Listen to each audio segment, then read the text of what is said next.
Everyone good this morning?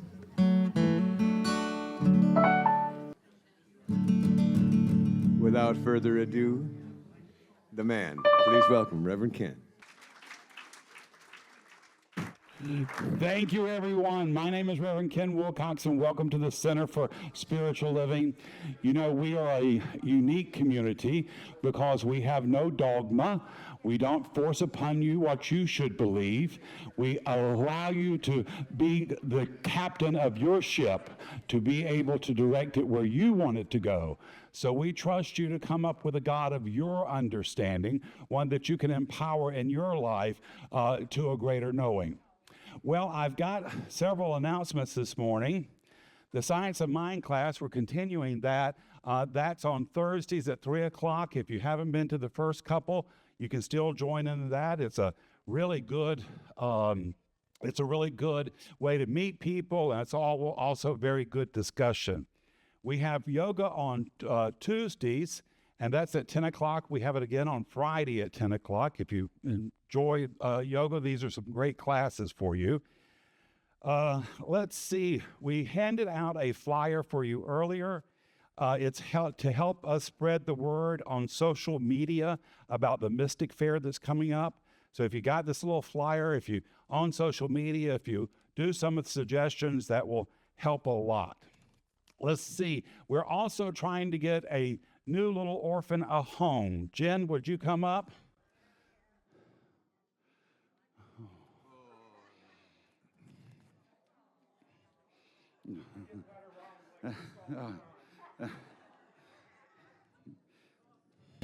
Good morning. Freya needs a Valentine, and she's about 9 and 10 from SAFE. So if you know or anybody that would like to adopt or foster her, she's an absolute angel.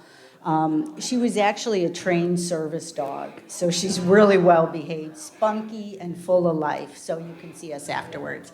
Thank you. Oh. Thank you, Jen and Jack. Now, after service today at 11:30, Jim Saul is doing a workshop. Jim, come up and tell us a little bit about it.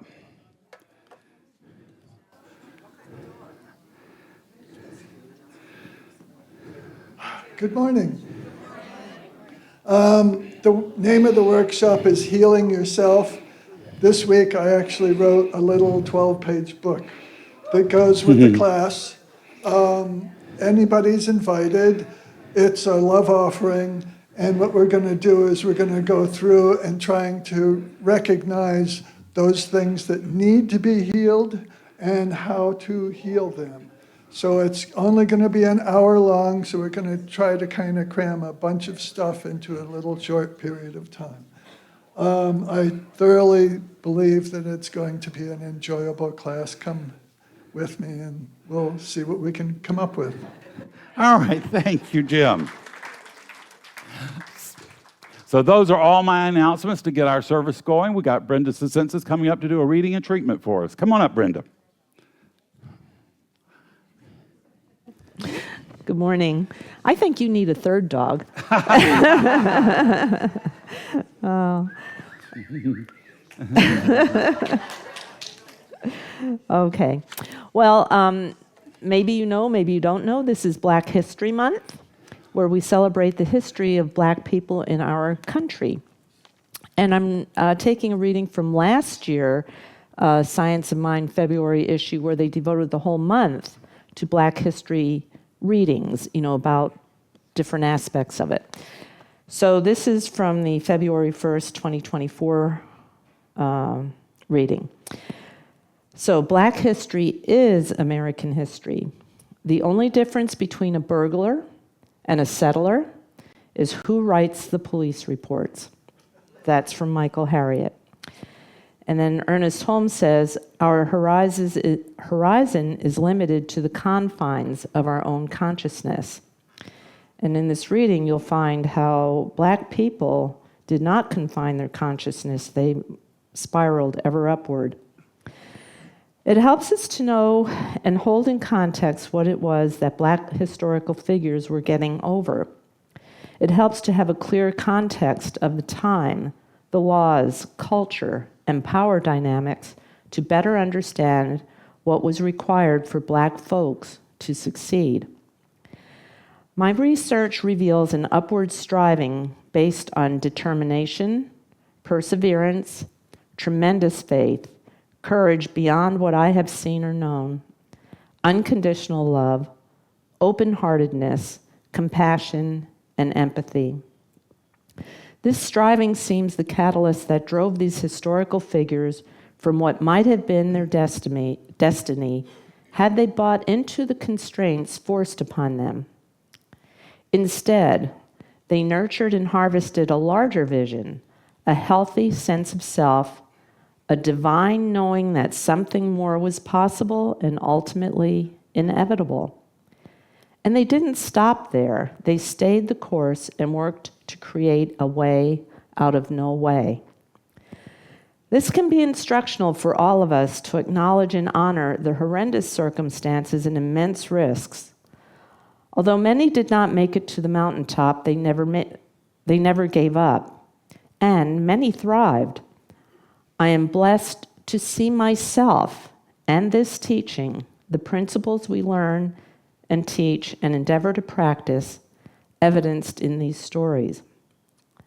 All sustainable progress depends on us working together toward a collective greater good. Some will be resistant, some will serve and support as allies, some as advocates, and some will step up as co-conspirators, committed to doing whatever it takes, including what the Honorable John Lewis called getting into good trouble and necessary trouble. I am empowered by my awareness of and commitment to our collective greater good. Okay. That was from, let's give the credit to whoever wrote it, which was, it was Reverend Dr. Andriette Earle. Okay, so let's take a minute and breathe.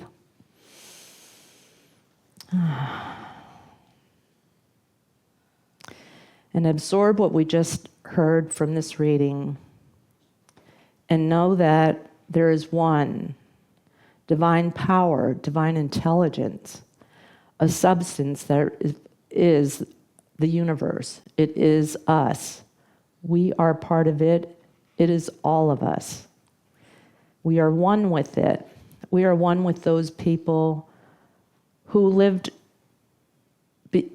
before us, our ancestors, all ancestors of all people, who through determination and perseverance and resilience and faith and courage, more than I ever experienced in my own life. And I know that Spirit gifted them with the courage to rise up, to go beyond their current circumstances, to bring forth what we have today. All the abundance of the universe is here for us to be open to and accept. I take great inspiration from Black leaders, African American leaders like Harriet Tubman and Frederick Douglass and Dr. Martin Luther King, who knew something better, who brought about something better. And we also can do this. We have the wherewithal to do it. We have the power to do it for ourselves and for others. And so we can create a world that works for us and for everyone else. I'm grateful for knowing all these things. I'm grateful for this center. I'm grateful for all of you here to accept this message. I'm very grateful to Reverend Ken, who leads us every week, week after week, day after day, doing all the things he does to keep this center alive and prospering. And there's so many others to thank: the Reiki practitioners, the volunteers, the tech people, the musicians, the board, everyone, all of you who support and sustain the center. Because without this, we would not be where we are right now. And I release this knowing that all is well and is manifesting even as we speak. And so it is. Thank you, Brenda. Don?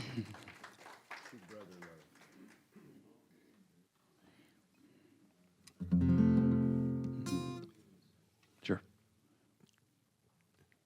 I realized I wrote this song maybe 50 years ago. I was an infant.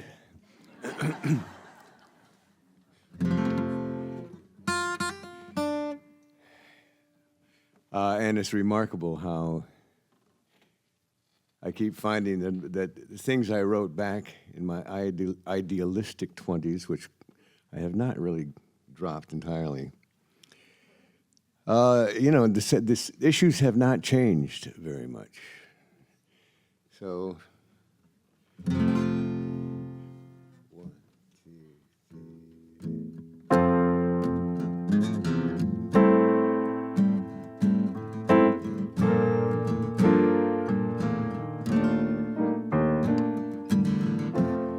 Fear is a hungry hunter, sure to bring you down if you let it. Anger lies around the corner, sure to twist you round once you get it. We gotta stand strong and hold on to one another. We'll all die the same. You're gonna reap what you sow, so why not try and show some brother love? Some brother love. Lies are a ghost to haunt you, sure to trip you up before it's ended. Hate is a bitter cancer, it takes a long, long time to be mended. You gotta hold strong and stand up beside your brother. We'll all die the same. We're gonna reap what you sow, so why not try and show some brother love? Ooh, some brother love.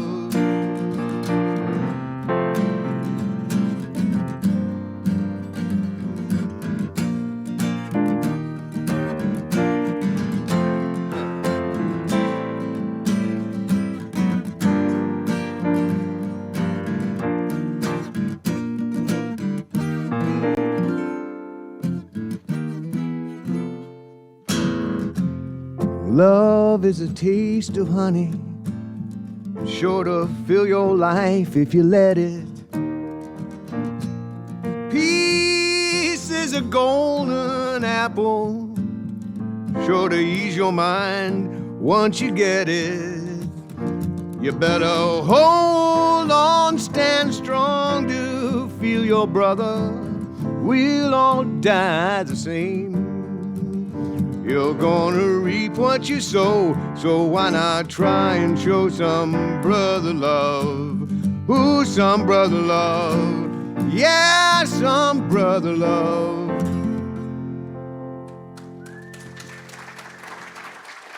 Thank you, Don. That was really lovely. Thank you, guys.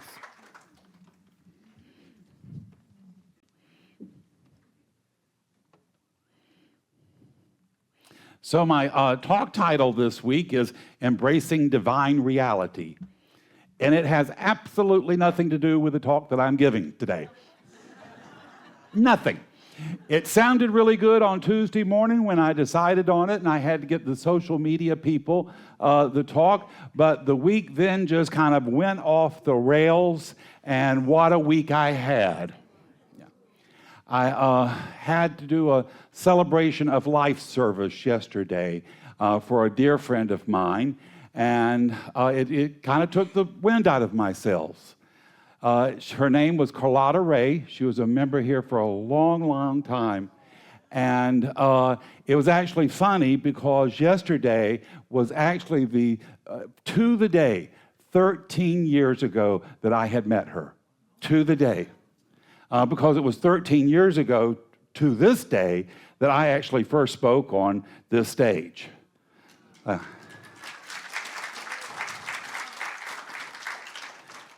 Now, Carlotta was an amazing person. She lit up every room that she ever went into, and she didn't even have to try. It just came natural to her. She was a glamour statement. She was one of those people who always knew what kind of scarf to wear or a pin or something. She was just wonderful. She was a special person, but she never made anyone else feel less than special. She loved to tell stories. She had 1,000 stories to tell. She loved to laugh, and she was the quickest to laugh at herself and laugh the hardest. She was a real delight. One time, many years ago, before COVID, we had gone over to Carrabba's, Carlotta and Jan and Tom and we had had a really wonderful meal. And afterwards, somebody decided to order dessert. And Carlotta just wasn't having any of it. She was like, no, I am full. I cannot force another bite on myself. I'm sticking to my diet. I had 2 slices of bread. Y'all go ahead and order it, but I just don't have a taste for it.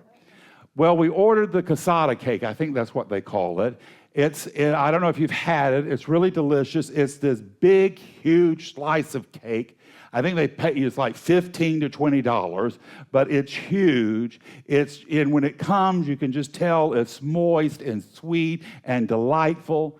Well, they set that cake down in front of all of us, but particularly Carlotta, and she went at that cake. It was like a hippo had gotten pushed in a pool of piranhas. I mean, the bones were thrown back at us. So last week we went to Carrabba's again. I knew the service was coming up, and I thought, let's just in memory, let's order the cake for Carlotta's memory. And we ordered it. And it is sweet. It's a delicious cake. But you know what? It wasn't as sweet or as delicious when we were there with Carlotta. For us to really appreciate life, we have to share it. We have to share it with loved ones, family, and friends. And I think that's the challenge, to be into life, not to deny its the heartbreak and sometimes sadness, but consciously insist on seeing the sweetness and joy, even if they're just but our memories. To consciously insist on seeing them, almost demand to see them. To be grateful for what we've had, but to be open for even more. Now, here's the thing, especially when you lose people in your life, and I've lost many, you don't get replacements. You get new people to come in, and you can appreciate the new people for what the love and joy they bring. But there's always going to be that longing for people who've left. So it's a fine balance to be grateful for what is, but to be open to new blessings, new opportunities, to use our imagination to cast a net wide into Spirit's possibilities. I was listening to a New Thought author who had really achieved success in I think probably the 60s and 70s. His name was Neville Goddard. And you can find a lot of his stuff on YouTube, and they're just chock full of information and ideas. And one of his biggest things, he says, this is a journey we're on. He says, life is a journey. And he said, you've got to realize that every experience brings you closer to having what it is you want in life. Every challenge brings you one step closer. And he says, our ability to be successful on this journey is dependent upon our faith in the goodness of life. Our faith that we have trust and power in the creative power of the universe, and it is working for us and through us, and that by the direction of our thinking, we can empower it. And that every setback is just an opportunity. And they're going to be setbacks. Or otherwise, we would live life like I Dream of Jeannie. You remember her? She lived in the bottle. I always liked the bottle she lived in. But all she had to do was nod her head, and everything would come her way. Well, it sounds really good, but I think in the long run, it would lead to a pretty boring life. And that's the problem with the idea of heaven, that when we get to heaven, everything's going to be perfect and nothing is ever going to change. Well, that will be boring after a while. We won't learn, we won't grow, we won't thrive. There's more in our hearts and souls that are calling us on. And so our soul needs these challenges, these opportunities to expand, to become more of ourselves. When we don't learn and we won't grow, we're not going to be satisfied. It reminds me of an old episode of The Twilight Zone. Sebastian Cabot was on it. You might remember him. He was the butler in A Family Affair. I always wondered why our family didn't have a butler running around to make things nice. So on this Twilight Zone, he's a butler again, and there's this really tough gangster who happens to get murdered. And when he's murdered, he wakes up in this really amazing New York apartment. He's got this butler who's showing him all the great clothes he can wear, the great shoes, the great watches. Soon they go out to a casino. This guy is just always surrounded by beautiful women. And every time he makes a bet, he wins. And so this goes on for a while because they're in eternity. And so there's no time in eternity. So it can go on forever. And eventually he gets totally bored of it. And eventually just every winning is just making him sicker and sicker. And he finally goes back to Sebastian. He says, well, what is this? He says, I always thought that in heaven that you were supposed to be totally happy. And Sebastian laughs at him and says, it's pretty funny you thought you landed in heaven.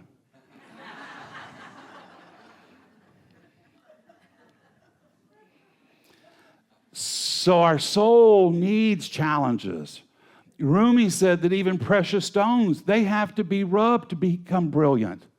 They have to be polished to be brilliant. And that's what our challenges are for us. They're the polishing of our souls to reflect back in brilliance.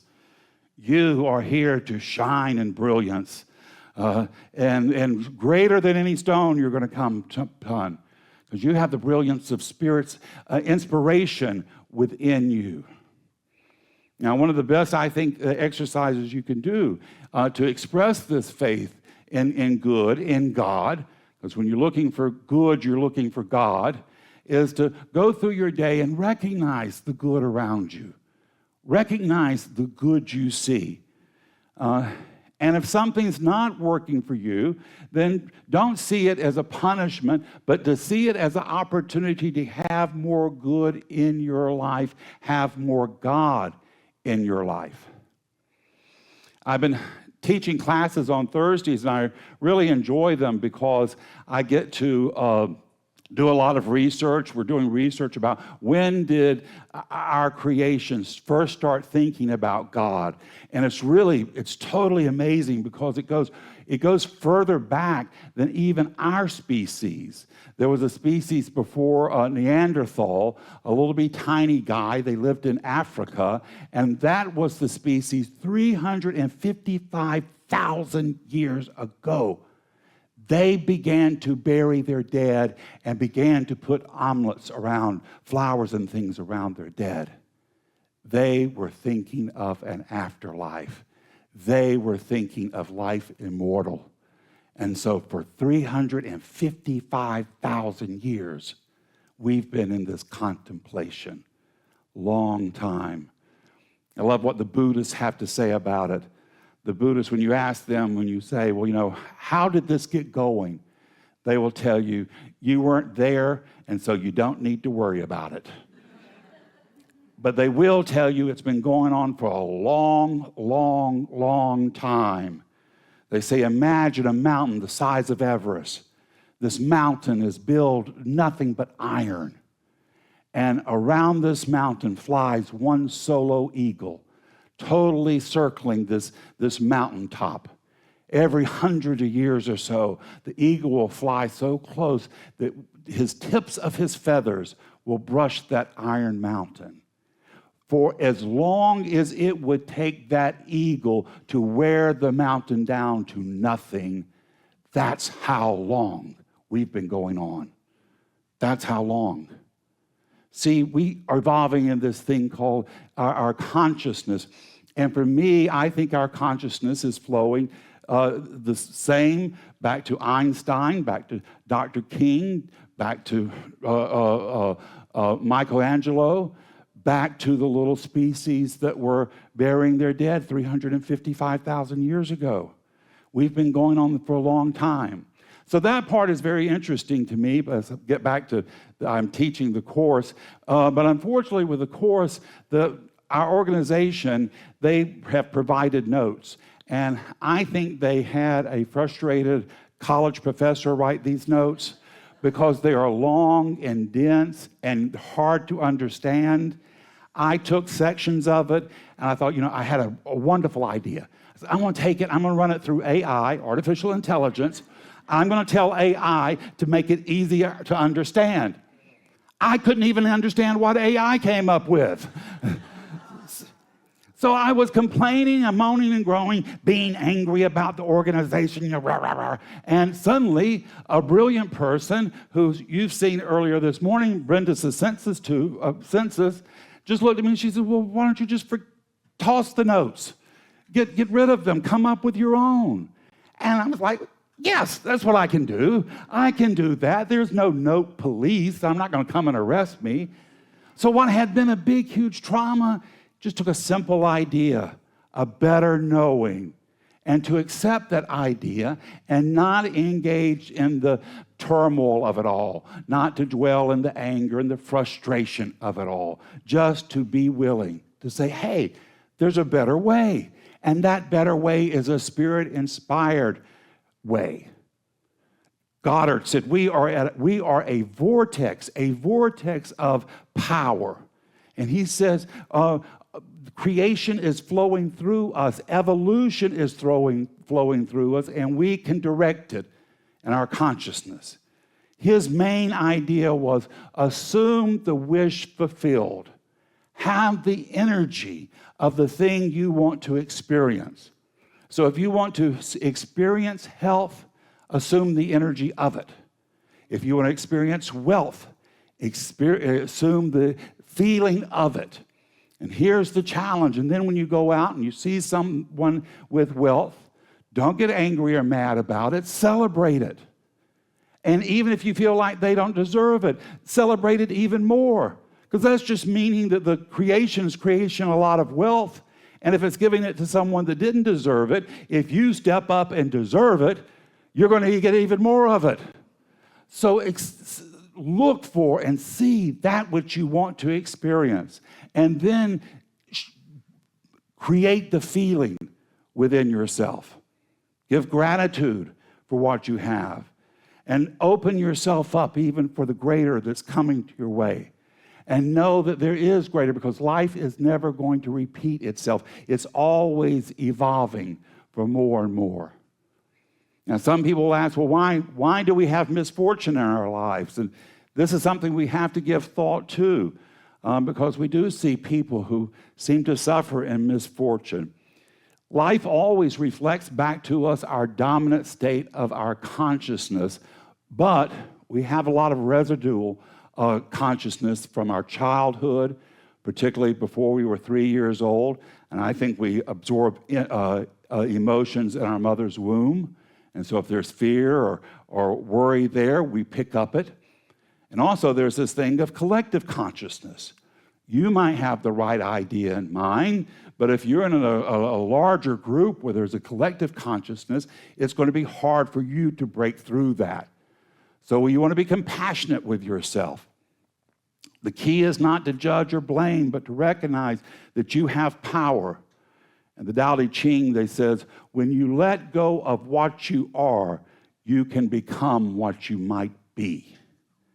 And what you might be is wonderful. It is glorious. It is magnificent. It is better than your greatest desires. True power is our ability to embrace change and adopt our perceptions to align with our highest potential. This and even better. This and even more. A powerful person doesn't look a challenge in the face and think of it as a punishment, but for a growth, for opportunity. An opportunity for growth. That every setback is a setup for a comeback. Manifestations, what we're desiring to bring in our lives, they occur when we're relaxed, we're confident, we're not in a place of need or want. Spirit said, let there be light. Let there be light. It's an allowing. If we're in a place of desperation, we create energy dams that can hold back even the greatest, most apparent good. I had a friend, and she was in New York City, and she wanted to be a model. Actually, her mom wanted her to be a model. And she really had the looks. The camera loved her, and she was on the way. But it seemed like every chance when she was really going to break out, something happened. And it never came through. She was never able to have that breakout moment. Christ in the gospel says, whatever you ask for in prayer, believe that you have received it, and it will be yours. But we have to do the believing.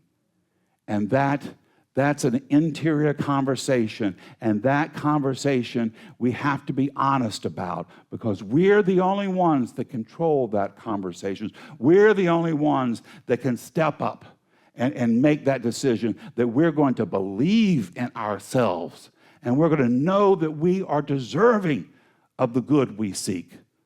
And then you just put it in divine timing. Release anxiety over when it's going to come. Know that creative power is working to bring things to yourself. Let go of your need to control. That's a tough one. Let go of it. And trust in spirit that it's coming to you in the right time. Now, my model friend, after a while, she got fed up with Manhattan. She realized there was too much going on there. And so she headed back to Nebraska. In Nebraska, she hooked up with a farmer. They got married. They had 3 boys. That's what her soul wanted. That's what she needed. She was able to bloom and blossom and become the person she was meant to be. All those goals of being a model, that came from elsewhere. It wasn't even hers. When we're in the right divine flow, things are going to flow through to us easily. And we don't have to worry about it so much. We don't have to work so hard on it. Esther Hicks, you know her, she said, a belief is only a thought you continue to think. And when your beliefs match your desires, then your desires become your reality.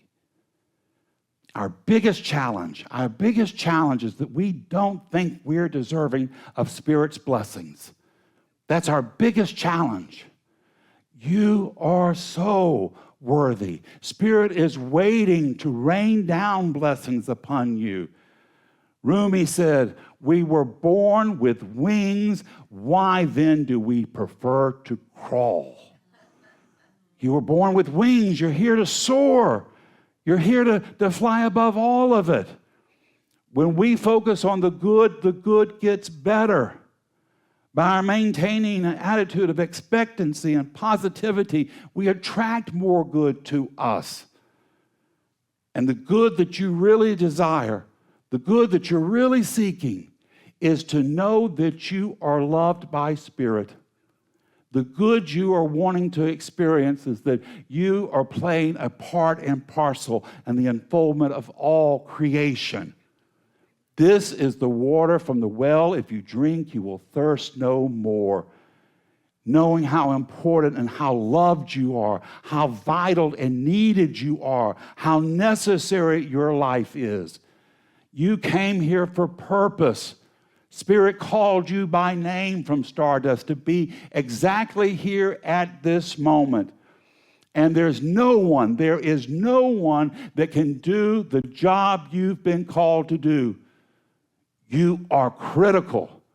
And creation will not be complete until you have stepped up and stepped out in your knowing of who you are and whose you are. A child of God, come to experience life. Come to know yourself as Spirit knows you. You are God's gift to creation. And you're an avenue by which Spirit can rain down blessings upon you. So we go forth. We go forth not as seekers of fulfillments, but embodiments of it. Not as hopeful dreamers, but as conscious creators. We are powerful. We are the manifestation of God's goodness, the divine expression of infinite possibilities. Right where we are, right as we are. We are the miracle of God that we are seeking. You are the miracle of God that has come to life, to change life, to uplift yourself up, to raise your sights to the blessings of Spirit Almighty raining down upon you. Spirit has called you out by name, and you're here, and this is your purpose, and you're up to the task. Spirit has never for once been disappointed or doubted you. It is far more encouraged, inspired by your possibilities than has ever been disappointed by any of your mistakes. You are here to do great good, miraculous good. You are here to make a difference, and you're doing it. Your Father, your Mother in heaven is pleased. And when Spirit sees you like the prodigal son, when the prodigal son returned home, the Father went running to him. So it is with Spirit. When we return home, knowing who we are and what we are, knowing what we've come to do, Spirit will come running to us, availing us the blessings, the encouragement, the inspiration we need to raise the lamp of our spirit and love and soul high, to become that lighthouse on the shore, beckoning those in to live in goodness, to live in hope, and to live in joy. It's what we're here to do, and we can do it, and Spirit is calling us on. It's the truth. It is the truth in your life this morning. It's the truth in mine, and so it is. Thank you. Thank you. Come on up, Don.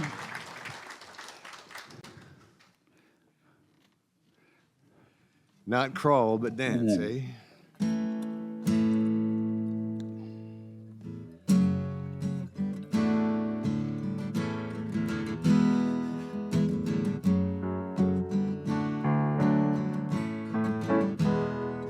I hope you never lose your sense of wonder. You get your fill to eat, but always have that hunger. May you never take one single breath for granted.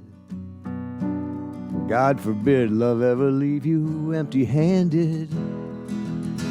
I hope you still feel small when you stand beside the ocean.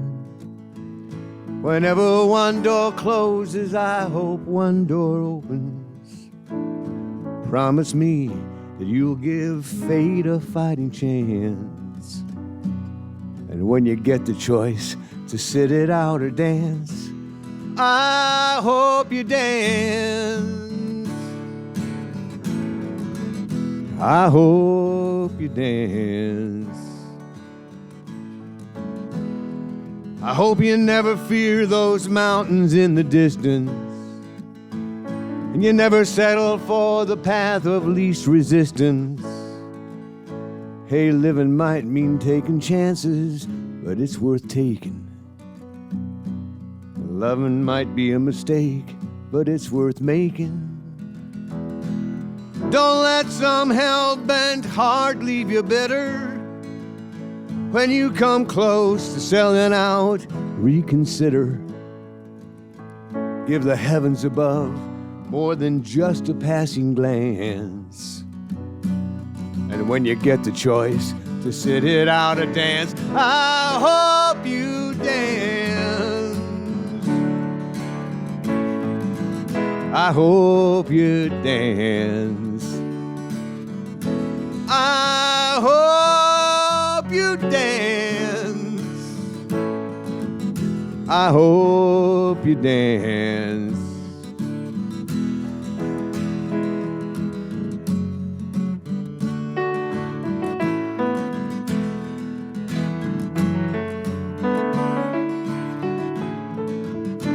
I hope you dance. Love is a wheel in constant motion. I hope you dance, always rolling us along. I hope you dance. Who wants to look back on your years and wonder where all those years have gone? I hope you still feel small when you stand beside the ocean. Whenever one door closes, I hope one more opens. Promise me that you'll give fate a fighting chance. And when you get the choice to sit it out or dance, I hope you dance. I hope you dance. I hope you dance. I hope you dance.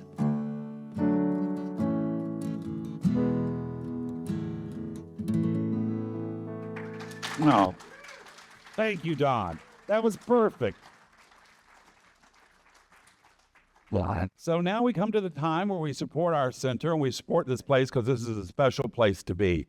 Now, you can support us in several ways. You can support us in consciousness, doing prayer work to see us growing and thriving. You can support us by volunteer. We always have tons of volunteer efforts. We have some coming up for the Psychic or Mystic Fair Tina can tell you about. And, of course, we have opportunities with hospitality. And you can support us in coin. However you choose to support us, know that your support is going to come back to you recognized and rewarded abundantly. So if you take your offering and place it over your heart, read with me this affirmation of prosperity. I live in a universe of abundance. As I freely and joyfully give, I join in the divine flow, and all that I share, life returns to me multiplied abundantly. If the ushers will step down, Don, I know you got something good for us. A song of gratefulness, I guess. I know. I see leaves of green, red roses too. I see them bloom for me and you. And I think to myself,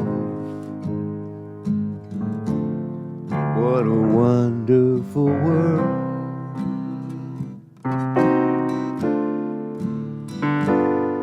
I see skies of blue and clouds of white, the bright blessed day and the dark sacred night.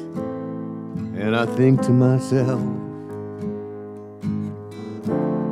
what a wonderful world.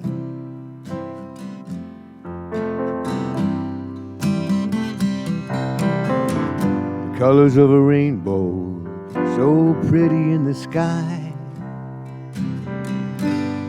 are also on the faces of people passing by. I see friends shaking hands, saying, how do you do? They're really saying, I love you. I hear babies crying, I watch them grow. They'll learn much more than I'll ever know. And I think to myself, What a wonderful world.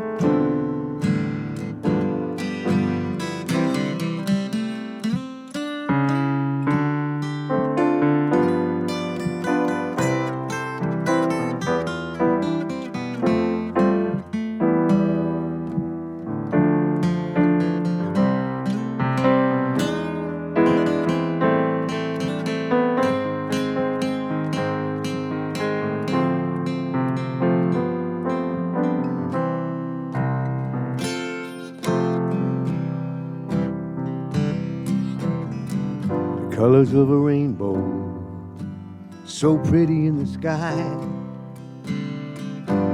are also on the faces of people going by. I see friends shaking hands, and they're saying, how do you do? They're really saying, I love you. And I hear babies cry,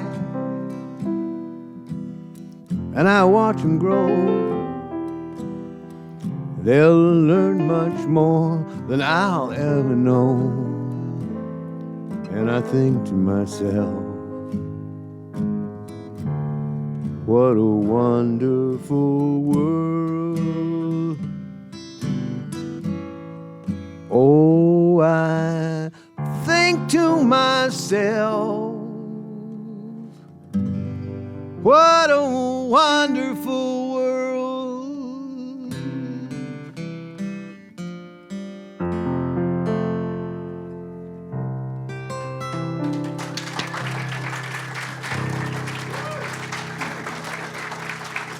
Thank you, Don. Thank you, Jerry.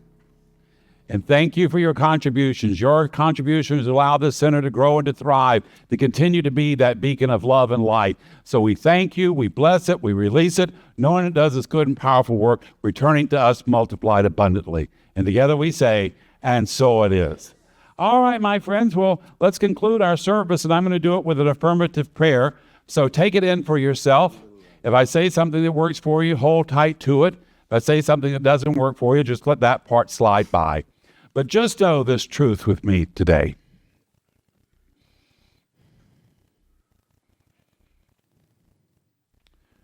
There is but one God and one mind and one power, and that power is divine intelligence, divine love, divine wisdom. It created me from itself plus nothing else. I'm not all of God, but all that I am is God. Here in life to experience great goodness, great health, love, prosperity, and joy. Here to be surrounded by friends that remind me to laugh, not take myself so seriously, to have fun in my life.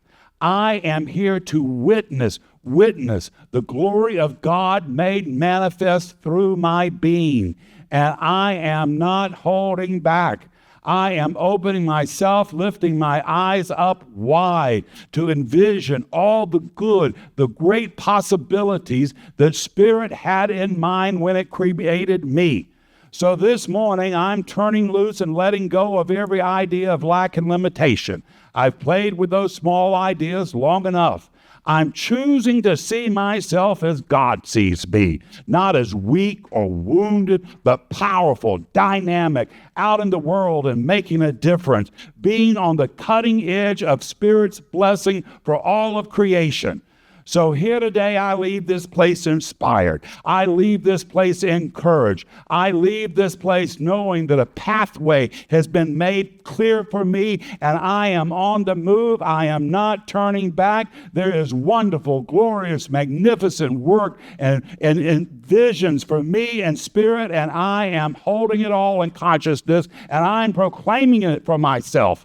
Every cell of my being recognizes this right knowing, and I release this prayer into the mind of God to do its good and perfect, bold and dynamic work, returning to me multiplied abundantly.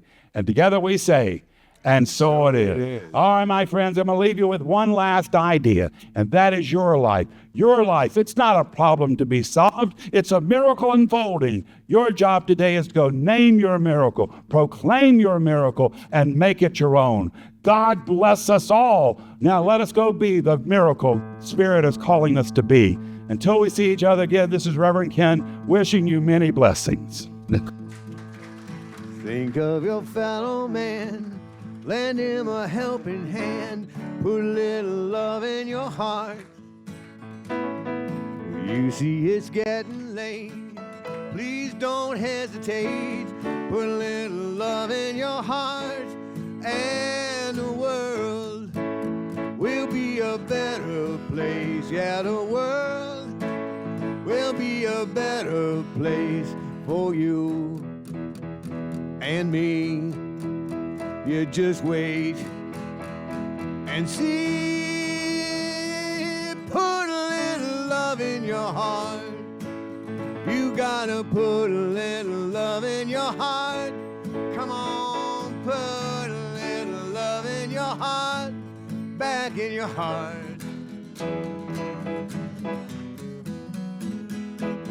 Another day goes by and still the children cry. Put a little love in your heart. If you want the world to know we won't let hatred grow, put a little love in your heart, and the world will be a better place. Yeah, the world will be a better place for you and me. You just wait and see. Put a little love in your heart. You got to put a little love in your heart. Hey, put a little love in your heart.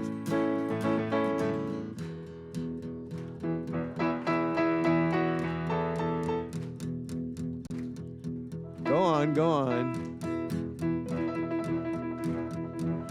Oh, yeah. Brothers and sisters, take a good look around. And if you're looking down, put a little love in your heart. I hope you will decide kindness will be your guide. Put a little love in your heart, 'cause you know the world will be a better place. Yeah, the world will be a better place for you and for me. We just wait, wait, wait and see, and put a little love in your heart. We've got to put a little love in our heart. Come on, come on, come on, put a little love in our heart. You too, doggy. Hey, put a little love in your heart. We've got to put a little love in our heart. And take that puppy home while you're at it.